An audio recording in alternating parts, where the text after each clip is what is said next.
লেখিকা বর্ষা ঘোষের অভিমান।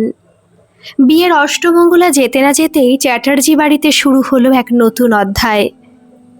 নতুন বউ অদ্রিজা সবে বাপের বাড়ি থেকে অষ্টমঙ্গলা সেরে শ্বশুর বাড়িতে ফিরেছে। দীর্ঘ পথের ক্লান্তি নিয়ে সে নিজের ঘরে গিয়ে একটু ফ্রেশ হওয়ার প্রস্তুতি নিচ্ছিল। ঠিক সেই সময় হঠাৎ মঙ্গলা দেবীর কাতর চিৎকার শোনা গেল, বাবুরে, আর পারছি না, মাগো, কোমরের ব্যথাটা আবার ভীষণ বেড়েছে। মায়ের চিৎকার শুনে প্রান্তিক তাড়াতাড়ি তার ঘরে ছুটে গেল। গিয়ে দেখল মঙ্গলা দেবী বিছানায় শুয়ে কাতরাচ্ছেন। প্রান্তিক উদ্বিগ্ন গলায় জিজ্ঞেস করল, কি হয়েছে মা, কোথায় কষ্ট হচ্ছে? মঙ্গলা দেবী মুখ কুঁচকে বললেন, বাবু, কোমর থেকে পা পর্যন্ত ভীষণ যন্ত্রণা হচ্ছে, আমি তো উঠেই দাঁড়াতে পারছি না। প্রান্তিক একটু অবাক হয়ে বলল, কিন্তু মা, আমরা যখন বাড়িতে ঢুকলাম তখন তো দেখলাম তুমি রান্নাঘর থেকে নিজের ঘরের দিকে হেঁটে যাচ্ছিলে। মঙ্গলা দেবী সঙ্গে সঙ্গে রেগে উঠলেন, তার মানে কি বলতে চাইছিস, আমি অভিনয় করছি? প্রান্তিক শান্ত গলায় বলল, না মা, আমি তো তা বলিনি, তবে কাল সকালে তোমাকে একবার ডাক্তার দেখিয়ে আনবো। মঙ্গলা দেবী তাড়াতাড়ি বললেন, না না, ডাক্তার লাগবে না, কয়েকদিন বিশ্রাম নিলেই ঠিক হয়ে যাবে। এত বড় বিয়েবাড়ির কাজ একা হাতে সামলাতে হয়েছে, তাই হয়তো ব্যথাটা বেড়েছে। প্রান্তিক বলল, ঠিক আছে, তোমার যদি তাই মনে হয় তাহলে বিশ্রাম নাও। এরপর সে অদ্রিজাকে ডেকে বলল, মায়ের কোমর থেকে পায়ে ব্যথা করছে, তুমি একটা হট ব্যাগে গরম জল নিয়ে এসো আর একটা পাত্রে ঠান্ডা জল আনো। অদ্রিজা চুপচাপ রান্নাঘরের দিকে চলে গেল। এদিকে প্রান্তিক নিজের ঘরে চলে যেতেই মঙ্গলা দেবী তাড়াতাড়ি নিজের মেয়ে বেনুকে ফোন করলেন। শোন বেনু, তোর কথা মতোই কাজ করছি। ফোনের ওপার থেকে বেনু বলল, খুব ভালো করছো মা, এভাবেই চালিয়ে যাও। বৌমা হয়তো তোমার মন জয় করার চেষ্টা করবে, কিন্তু তুমি যেন গলে না যাও। তুমি শাশুড়ি, সেটা ভুলে যেও না। শাশুড়িকে একটু কড়া হয়ে থাকতে হয়, না হলে বৌমা সংসারটাকে হাতের মুঠোয় নিয়ে নেবে। ঠিক তখনই মঙ্গলা দেবী বললেন, ফোন রাখছি, মনে হচ্ছে তোর বৌদি আসছে। অদ্রিজা তখন শাশুড়ির ঘরে ঢুকে বলল, কিছুক্ষণ পরে গরম জল ও ঠান্ডা জল নিয়ে এসে শাশুড়ির কাছে রেখে বলল, মা, একটু সেঁক নিলে হয়তো আরাম পাবেন। মঙ্গলা দেবী হঠাৎ প্রশ্ন করলেন, রাতে কি রান্না করবে বৌমা? প্রান্তিক তো রুটি খেতে ভালোবাসে। অদ্রিজা একটু ইতস্তত করে বলল, মা, আমি আসলে রুটি তেমন করতে পারি না, প্রান্তিক বলেছিল বাইরে থেকে খাবার নিয়ে আসবে। মঙ্গলা দেবী কপাল কুঁচকে বললেন, কি বলছো? বাবু বাইরের খাবার একদমই খেতে পারে না, এই কয়েকদিন অনেক ভারী খাবার হয়েছে, শরীর খারাপ করলে কি হবে? একটু থেমে আবারও বললেন, পারো না তো কি হয়েছে, শিখে নেবে।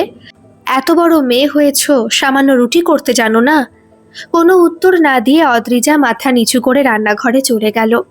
রান্নাঘরে গিয়ে সে ময়দা মাখতে শুরু করলো, কিন্তু কখনো বেশি জল পড়ে ময়দা পাতলা হয়ে যাচ্ছে, কখনো আবার বেশি ময়দা দিয়ে শক্ত হয়ে যাচ্ছে।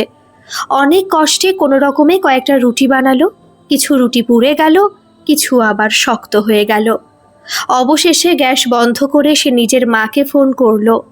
কাঁদতে কাঁদতে বলল, মা, আমি রুটি বানাতে পারছি না।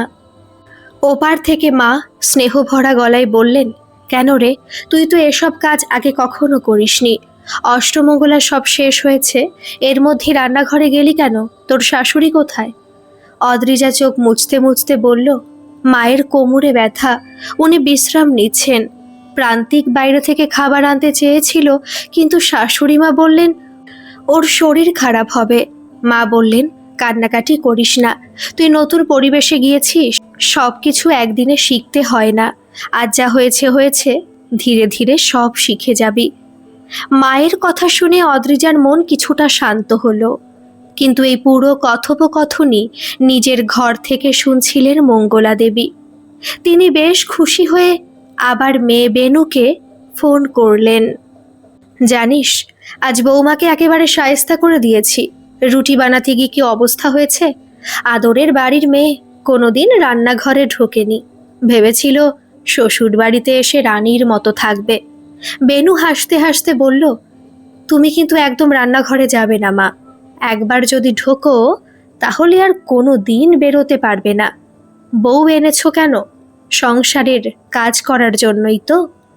ঠিক তখনই বেনুর স্বামী সতীশের গলা শোনা গেল, তুমি এখানে বসে ফোনে কথা বলছো আর ওদিকে মা একা রান্নাঘরে কাজ করছেন। মায়ের বয়স হয়েছে, সেটা ভুলে গেছো? মঙ্গলা দেবী জিজ্ঞেস করলেন, কিরে বেনু, জামাই এত চিৎকার করছে কেন? বেনু তাড়াতাড়ি বলল, কিছু না মা, ও একটা জিনিস খুঁজে পাচ্ছে না, পরে কথা বলবো। কিছুক্ষণ পরে প্রান্তিক বাড়ি ফিরল। নিজের ঘরে গিয়ে দেখল খাটের এক কোণে বসে অদ্রিজা চোখের জল ফেলছে। প্রান্তিক কাছে এসে বলল, কি হয়েছে তোমার? অদ্রিজা নিচু গলায় বলল, আমাকে বিয়ে করে তুমি হয়তো ভুল করেছ। প্রান্তিক অবাক হয়ে বলল, এমন কথা কেন বলছো? কি হয়েছে খুলে বলো। তারপর সে হাতে থাকা খাবারের প্যাকেট দেখিয়ে বলল, দেখো, আমি রুটি আর ডিমের তরকারি এনেছি, আর তোমার প্রিয় মোগলাই পরোটাও এনেছি, চলো আগে খেয়ে নি। অদ্রিজা বলল, তোমার মা বলছিলেন তুমি বাইরের খাবার খেতে পারো না, তাই আমি রুটি বানানোর চেষ্টা করছিলাম। প্রান্তিক হেসে বলল, এসব পরে হবে, আগে খেয়ে নি। এরপর অদ্রিজা সকলের জন্য খাবার পরিবেশন করলো। শাশুড়ি মায়ের ঘরেও খাবার দিয়ে এলো। মঙ্গলা দেবী জিজ্ঞেস করলেন, তার মানে তুমি রুটি বানাওনি? অদ্রিজা শান্ত গলায় বলল, বানানোর চেষ্টা করেছিলাম মা, কিন্তু ভালো হয়নি। আজকের দিনটা একটু মানিয়ে নিন, কাল থেকে আমি আরও চেষ্টা করব। খাওয়ার সময় প্রান্তিক হঠাৎ অদ্রিজার বানানো একটি রুটি নিজের পাতে তুলে নিল। অদ্রিজা অবাক হয়ে বলল, ওটা খেতে পারবে না। প্রান্তিক রুটিতে এক কামড় দিয়ে মুচকি হেসে বলল, এতে তোমার ভালোবাসার ছোঁয়া আছে, তাই আমার কাছে এটা খারাপ লাগছে না। তারপর সে অদ্রিজার দিকে তাকিয়ে বলল, একটা কথা মনে রাখবে, কোনো কারণে চোখের জল ফেলবে না।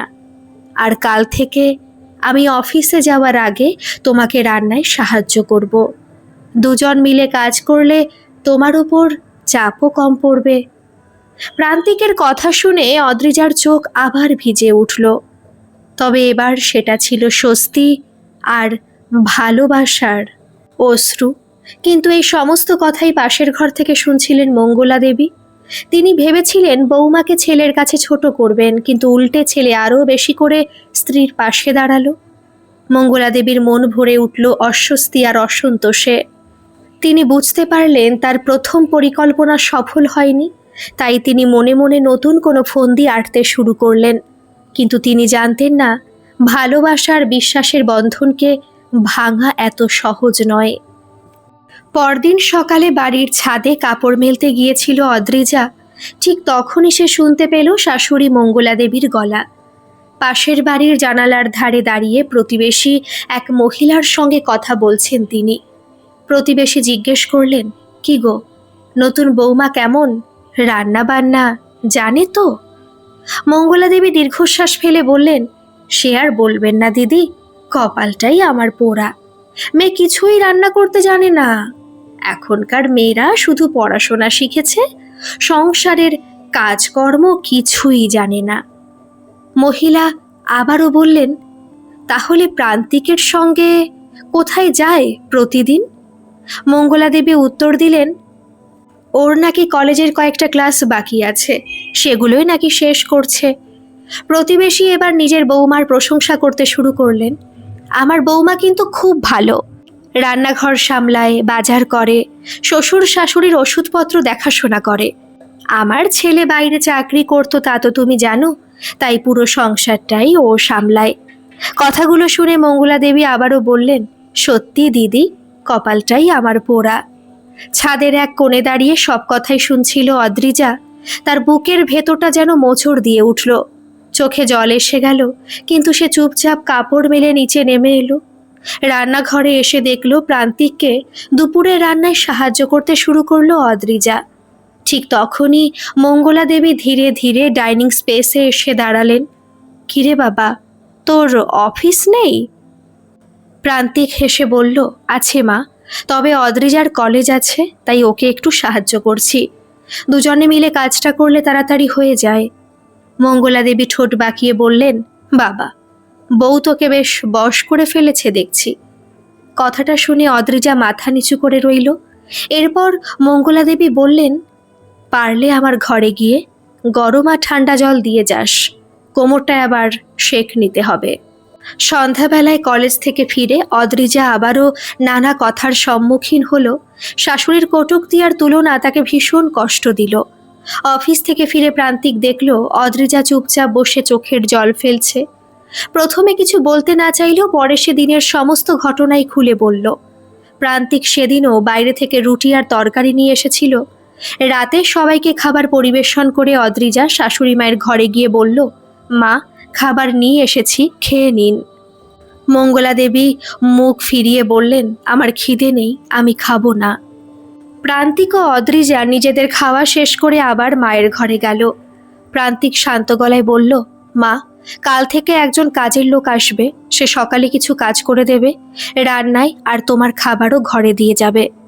মঙ্গলা দেবী বিস্মিত হয়ে বললেন, মানে আমাকে কাজের লোকের হাতে রান্না খেতে হবে? বাবু, তুই কিন্তু বউকে একটু বেশি মাথায় তুলছিস। প্রান্তিক ধৈর্য ধরে বলল, মা, তুমি ভুল বুঝছো, অদ্রিজা এখনো পড়াশোনা করছে, আর একটা বছর পর ওর গ্রাজুয়েশন শেষ হবে।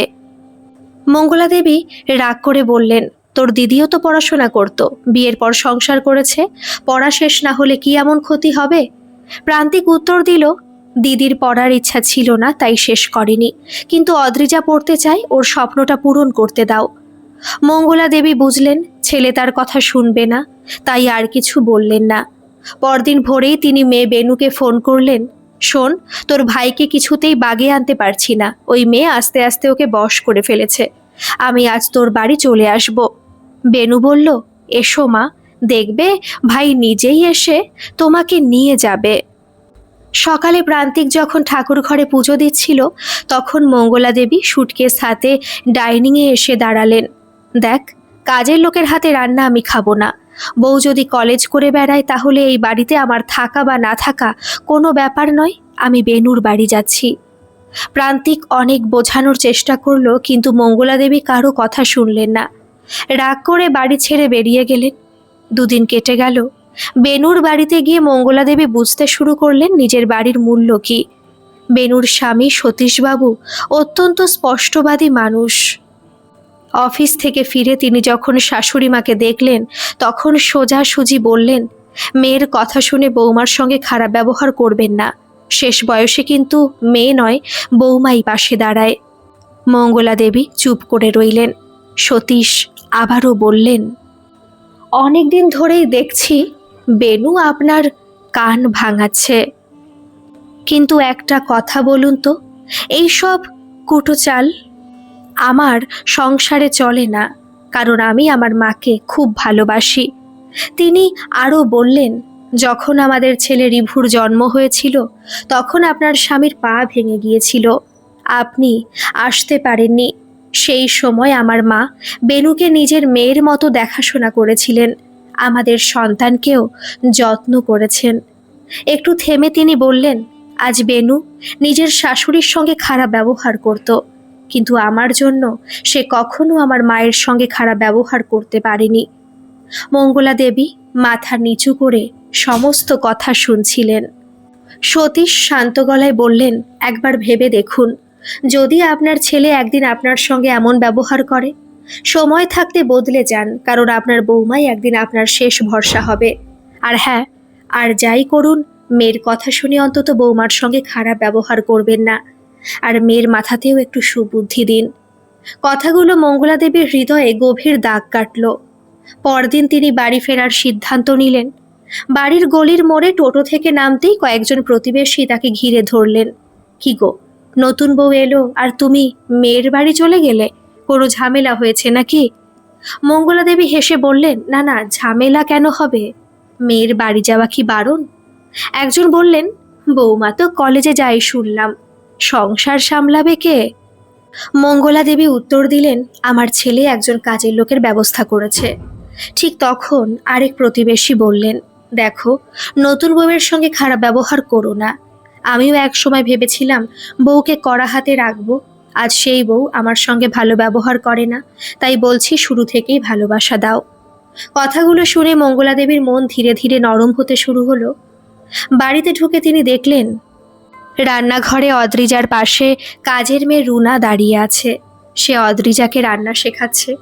মঙ্গলা দেবী কিছু না বলে নিজের ঘরে চলে গেলেন।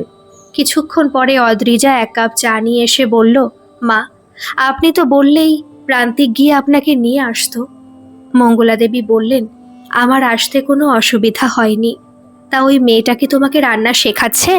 অদ্রিজা হাসি মুখে বলল, হ্যাঁ মা, রুনা দিয়ে আমাকে শিখিয়ে দিচ্ছে। আমি চেষ্টা করছি আজ দুটো তরকারি আমি নিজেই রান্না করব। কিছুক্ষণ চুপ করে থেকে মঙ্গলা দেবী বললেন, মেয়েটাকে বলো সবজি আর মাছটা কেটে প্রস্তুত করে রাখতে, রান্নাটা আমিই বসাবো। কথাটা শুনে অদ্রিজা অবাক হয়ে গেল। তার চোখে আনন্দের ঝিলিক ফুটে উঠল। কিছুক্ষণ পর অফিসে যাওয়ার জন্য প্রান্তিক খেতে বসেছে। অদ্রিজা তাকে খাবার পরিবেশন করে মায়ের ঘরে গিয়ে বলল, মা, খাবারটা কি ঘরে দিয়ে যাব? মঙ্গলা দেবী বললেন, না, আমি টেবিলে আসছি। ডাইনিং টেবিলে বসে তিনি লুচি আর আলুর দম মুখে দিয়ে জিজ্ঞেস করলেন, কে বানিয়েছে? অদ্রিজা লাজুক মুখে বলল, আমি। রুনাদি শুধু বলে দিয়েছে। মঙ্গলা দেবী ধীরে ধীরে মাথা নাড়লেন। তারপর জিজ্ঞেস করলেন, আজ তোমার কলেজ নেই? আছে মা, তবে ভাবছিলাম যাব না। মঙ্গলা দেবী বললেন, প্রান্তিকের সঙ্গে কলেজে চলে যাও, রান্নাটা আমি দেখে নেব, পড়াশোনায় মন দাও। মায়ের মুখে এই কথা শুনে প্রান্তিক আর অদ্রিজা দুজনেই অবাক হয়ে গেল। মঙ্গলা দেবীর কণ্ঠে আজ আর রাগ ছিল না, ছিল এক অদৃশ্য স্নেহের স্পর্শ। সেদিন বিকেলে দোতলার বারান্দায় দাঁড়িয়ে মঙ্গলা দেবী প্রতিবেশী শেফালি দেবীর সঙ্গে গল্প করছিলেন। এই শেফালি দেবীর কাছে একসময় তিনি নিজের বৌমা অদ্রিজার নামে নালিশ করেছিলেন। বলেছিলেন তার কপাল পোড়া, এমন বৌমা তিনি চাননি। নিজের ঘরে বসে অদ্রিজা সেই কথোপকথন শুনতে পাচ্ছিল। শেফালি দেবী বললেন, কি গো মঙ্গলাদি, শুনলাম তোমার বৌমা আবার চাকরিও পেয়ে গেছে, তাহলে তো এখন তোমাকেই রান্না করে খেতে হবে। বৃদ্ধ বয়সে দেখছি তোমার দেখাশোনা করারও কেউ রইল না। মঙ্গলা দেবী হেসে বললেন মৃদু, না গো, আমার বৌমা চাকরিও করে আবার সংসারও সামলায়। আমার কখন কি দরকার, কোন জিনিস কখন লাগবে সবই খেয়াল রাখে। রুনা সাহায্য করে ঠিকই, কিন্তু সংসারের সব দায়িত্ব অদ্রিজাই সামলায়। আর জানো, জীবনে কখনো কোথাও ঘুরতে যাওয়ার ইচ্ছে পূরণ হয়নি, তাই আর কয়েকদিন পর আমরা সবাই মিলে পাহাড়ে বেড়াতে যাচ্ছি। সমস্ত ব্যবস্থাই আমার বৌমা করেছে। ঘরের ভেতর বসে অদ্রিজার চোখ ভিজে উঠল। এই মানুষটি একদিন তার রান্না না জানার জন্য সবাইকে বলেছিলেন তার কপাল পোড়া, আজ সেই মানুষই সবার সামনে তার প্রশংসা করছেন। আসলে আইসিডিএস সুপারভাইজার হওয়া ছিল অদ্রিজার বহুদিনের স্বপ্ন, কিন্তু সেই পরীক্ষায় বসতে গেলে গ্র্যাজুয়েশন সম্পূর্ণ করা জরুরি ছিল। প্রথম দিকে সংসার, পড়াশোনা আর নতুন পরিবেশ সবকিছু একসঙ্গে সামলাতে গিয়ে তাকে অনেক কষ্ট পেতে হয়েছে। কিন্তু সময়ের সঙ্গে সঙ্গে শাশুড়ি ও বৌমার মধ্যে বোঝাপড়া তৈরি হয়। অনেক সময় এমনও হয়েছে প্রান্তিক অফিসের কাজে বাইরে গেলে মঙ্গলা দেবী নিজেই অদ্রিজাকে কলেজের পরীক্ষায় নিয়ে গিয়েছেন। পরীক্ষার দিন সকালে নিজে হাতে খাইয়ে দিয়েছেন। সুপারভাইজার পরীক্ষার ইন্টারভিউয়ের দিন প্রান্তিক অফিস থেকে ছুটি নিতে পারেন, যে কারণে মঙ্গলা দেবী নিজে অদ্রিজাকে নিয়ে গিয়েছিল। সেদিন মঙ্গলা দেবীও সারাদিন উৎকণ্ঠায় অপেক্ষা করছিলেন। অবশেষে যেদিন চাকরির খবর এলো সেদিন আনন্দে কেঁদে ফেলেছিল অদ্রিজা। সে ছুটে গিয়ে শাশুড়ি মাকে জড়িয়ে ধরে বলেছিল, মা, আপনি পাশে ছিলেন বলেই আজ আমি এই জায়গায় পৌঁছাতে পেরেছি। মঙ্গলা দেবী স্নেহভরা গলায় বলেছিলেন, না মা, আমি কিছুই করিনি, যা করেছিস তুই নিজের পরিশ্রমে করেছিস। অদ্রিজা চোখ মুছতে মুছতে বলেছিল, শ্বশুরবাড়ির সমর্থন ছাড়া কোনো মেয়ের পক্ষে এগিয়ে যাওয়া সহজ নয়। আপনি আমাকে ভরসা দিয়েছিলেন বলেই আমি এতদূর আসতে পেরেছি। মঙ্গলা দেবীর চোখও সেদিন ভিজে উঠেছিল। তিনি ধীরে ধীরে বলেছিলেন, আমিও অনেক কিছু শিখেছি মা। পরের বাড়িতে মেয়েটাকে নিজের মেয়ে মনে করে ভালোবাসতে পারলে তবেই সংসারে সুখ আসে। প্রথম দিকে ভুল বোঝাবুঝি, কষ্ট, অভিমান সব কিছুই ছিল। কখনো শাশুড়ির কটূক্তি, কখনো বৌমার চোখের জল, কখনো পোড়া রুটি, কখনো লুকিয়ে কান্না। কিন্তু সময় তাদের দুজনকেই বদলে দিয়েছে। মঙ্গলা দেবী বুঝেছেন ভালোবাসা দিয়ে মানুষকে জয় করা যায়, আর অদ্রিজা বুঝেছে ধৈর্য আর সম্মান সম্পর্ককে সুন্দর করে তোলে। একদিন সন্ধ্যায় বারান্দায় বসে মঙ্গলা দেবী বললেন, মনে আছে মা, তুই প্রথম যেদিন রুটি বানিয়েছিলি? অদ্রিজা লজ্জা পেয়ে হেসে বলল, সেগুলো তো একেবারে পুড়ে গিয়েছিল। মঙ্গলা দেবীও হেসে বললেন, আর আজ তোর হাতে রান্না না হলে আমার খাওয়াই হয় না। প্রান্তিক পাশে বসে বলল, আমি তো সেই প্রথম দিনই বলেছিলাম ওই পোড়া রুটিতেও ভালোবাসার স্বাদ ছিল। তিনজনেই হেসে উঠল। সেদিন মঙ্গলা দেবী মনে মনে স্বীকার করেছিলেন তিনি সত্যি ভুল করেছিলেন। মেয়ের কথায় প্রভাবিত হয়ে তিনি নিজের বৌমার প্রতি অন্যায় করেছিলেন। কিন্তু অদ্রিজা কখনো প্রতিশোধ নেয়নি, বরং সম্মান, ধৈর্য আর ভালোবাসা দিয়ে ধীরে ধীরে শাশুড়ির মন জয় করেছে। বিভিন্ন রকম সমস্যা বিয়ের প্রথম দিকে এলেও অদ্রিজার জীবনে যে এত সুন্দর একটি দিন অপেক্ষা করছিল তা সে কখনো কল্পনাও করেনি। এক সময় যে বাড়িতে সে নিজেকে একা মনে করত, আজ সেই বাড়ি তার নিজের হয়ে উঠেছে। আর মঙ্গলা দেবীও বুঝে গেছেন বৌমা কখনো পরের মেয়ে নয়। তাকে ভালোবাসতে পারলে সেও একদিন নিজের মেয়ের চেয়েও বেশি হয়ে ওঠে। আর সেই পোড়া রুটির দিন থেকেই শুরু হয়েছিল একটি নতুন সম্পর্কের গল্প। অভিমান থেকে ভালোবাসার, দূরত্ব থেকে আপন হয়ে ওঠার গল্প। আজকের এই গল্পটি আপনাদের কেমন লাগলো অবশ্যই কিন্তু কমেন্ট করে জানাবেন। আর ভালো লাগলে একটা সাবস্ক্রাইব করে আমার পাশে থাকবেন। ধন্যবাদ।